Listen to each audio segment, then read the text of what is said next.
Hi, I'm Joe Chambers from Chambers Custom in 1911 University, bringing you another mathematical review on a pistol that a client friend sent in to me.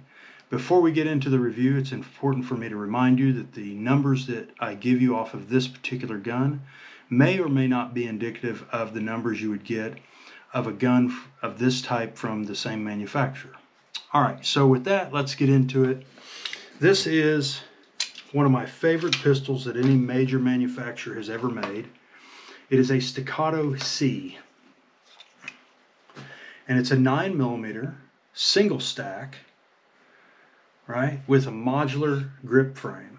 So it's just like a normal Staccato, only it's a single stack, and it got the polymer grip. It's got an aluminum frame, and the grip is shortened. It's like an officer's model, right? My officer's model mags here in the shop go right into it. It's got ambi thumb safeties. It's got iron sights, fixed iron sights with a fiber optic front sight. It's got the Recoil Master recoil system, which I'm not a super huge fan of, but that's what it has. This, and it's not an officer's length slide, okay, but it's not commander length either. It's got a 4-inch barrel. Commanders are typically 4 1/4. Officers are somewhere between 3 to 3 1/2. So it's a nice compact size in a single stack that's lightweight. These guns shoot really nice. I've had the opportunity to shoot one in the past, and this might be the perfect setup generally across the board with the addition of a RDSM plate and a Holosun EPS. This might be the best inexpensive option for a concealed carry pistol. The problem is Staccato no longer makes these guns, unfortunately, and they're not easy to find. They're fairly rare to find, but what a fantastic little package. Single stack, polymer framed, 9mm CCO. I really don't know if they get any better than this for simple carry pistol. So with that, let's get into the numbers. The guy that sent this gun in, he sent it in for us to do a pro package on it. He does not know I was going to review it. I didn't know I was going to review it until I opened the package and I was like, oh, that's a Staccato C. I love those guns and I've always wanted to do a review on one. So his name is Dave. I have no idea how many rounds this gun has through it. Based on the wear on the gun, I would say not many, but I'm pretty sure he didn't know I was going to do a review on it. So maybe he'll pipe in the comments and tell us how many rounds it has through it. But just a neat little gun. So let's get into the numbers because math don't lie. 3.14 is always pi. All right, barrel OD is 0.69475, and the slide ID is 0.7008 for a difference of 0.00605. So basically 6 thousandths, which is really good on a wedge lock barrel. Barrel hood to breech face gap is 0.0015, so 1.5 thousandths. Chamber depth 0.755. It was finish reamed, passed the chamber gauge check. Slide stop pinhole in the frame is 0.202 on the left side, 0.203 on the right side. Slide stop pin diameter, this is one of the bad things about this gun. The slide stop pin is not round, it's odd shaped. And so we take the smallest measurement, which is 0.1987, which happens to be at the point of contact for the barrel legs. And so the difference here is 0.0033 and 0.0043 with the frame.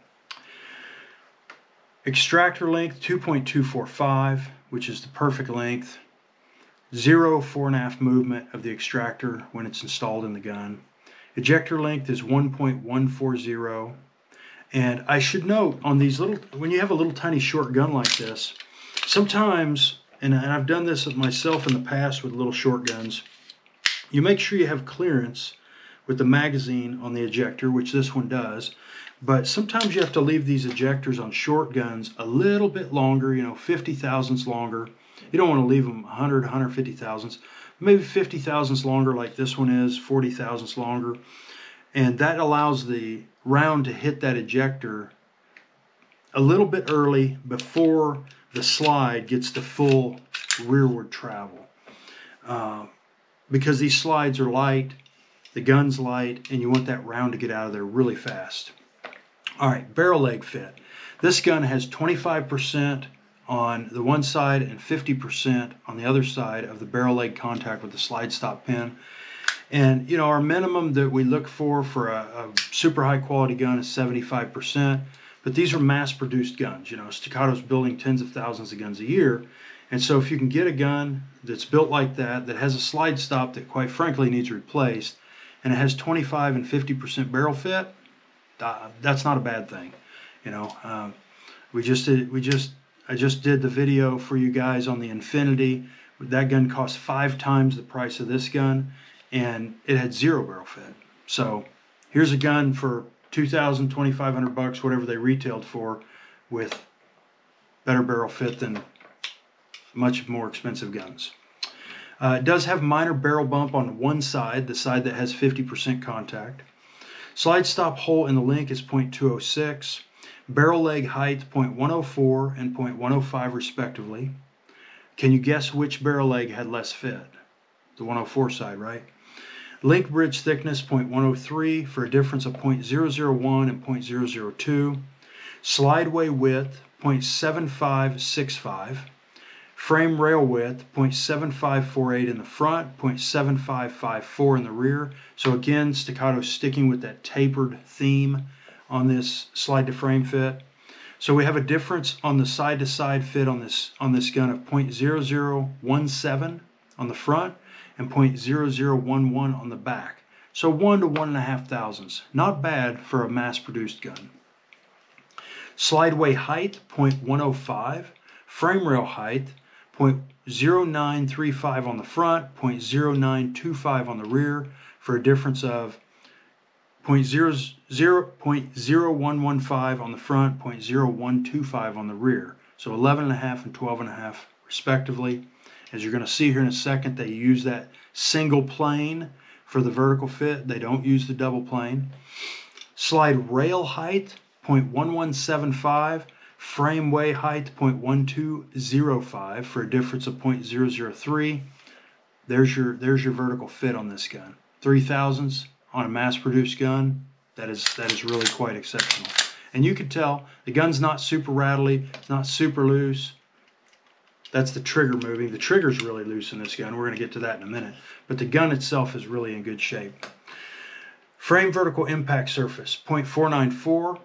Barrel vis measures 0.485, so a difference of 0.009. It's about double what I'd like to see, but the gun does pass the timing test, so there's that.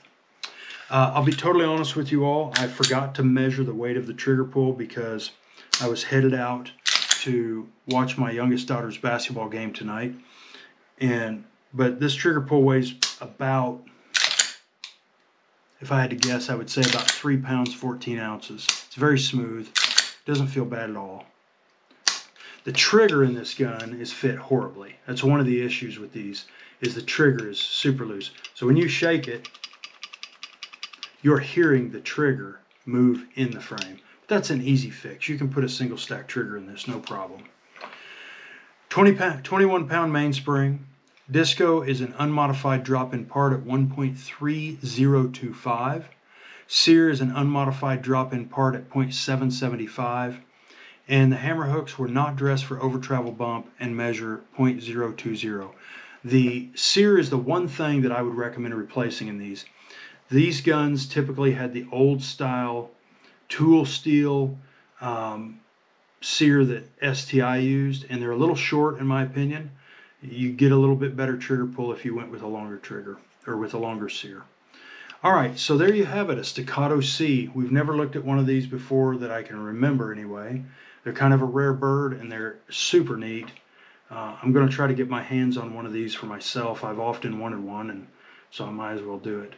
I'll put a red dot on top of it and that'll make it just about perfect. Red dot, trigger, sear, flat wire recoil spring, and we'll call it a day. That's it for this video. Thanks for watching. I'm Joe Chambers with 1911 University, and remember, math don't lie. 3.14 is always pi.